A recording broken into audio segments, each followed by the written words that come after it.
நடிகரும் தேமுதிக தலைவருமான விஜயகாந்த் அவர்களோட மறைவு வந்து மக்களுக்கு நீங்கா சோகம் ஏற்படுத்தியிருக்கு அப்படின்னு தான் சொல்லணும். ஸோ எங்கே பார்த்தாலும் மக்கள் வெள்ளம்.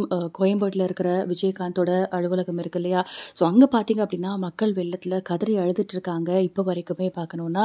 ஸோ தொண்டர்கள் என்ன கேட்குறாங்க அப்படின்னா, எங்களுக்கு வந்து மெரினால இடம் வேணும். விஜயகாந்துக்கு மெரினால இடம் கொடுங்க, ரொம்ப வேணாம், ஒரு 10க்கு 10 இடமாவது எங்கள் தலைவருக்கு வந்து வேணும்.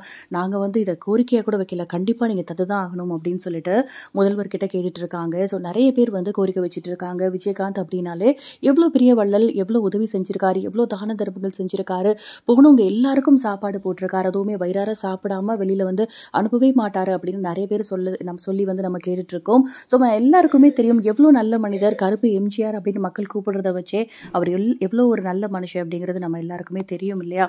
ஸோ இப்போ வந்து மெரினால முதல்வர்கிட்ட எங்களுக்கு இடம் தந்தே ஆகணும், இந்த மாதிரி நல்லடக்கம் செய்யறதுக்கு எங்களுக்கு ரொம்ப இடம் வேணாம், அட்லீஸ்ட் கொஞ்சமாவது கொடுங்க எங்கள் தலைவருக்கு அப்படிங்கிற மாதிரி மக்கள் தொடர்ந்து சொல்லிட்டே தான் இருக்காங்க. ஸோ இதை தொடர்ந்து வந்து முதல்வர் இப்போ வரைக்கும் வந்து எதுவுமே சொல்லலை, எதுவுமே கொடுக்கல அப்படின்னு தான் சொல்லணும்.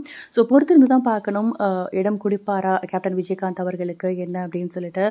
நேற்று கூட நடிகர் விஜய் எல்லாம் வந்து கூட அஞ்சலி செலுத்திட்டு போனாரு. நீங்க வந்து இதை பத்தி என்ன நினைக்கிறீங்க? மெரினால வந்து கேப்டன் விஜயகாந்த் அவர்களுக்கு இடம் கொடுத்தா நல்லா இருக்கும் அப்படின்னு நீங்க நினைக்கிறீங்களா? உங்களோட கருத்துக்கள் என்ன அப்படிங்கிறத மறக்காம கமெண்ட் செக்ஷன்ல ஷேர் பண்ணுங்க. நன்றி.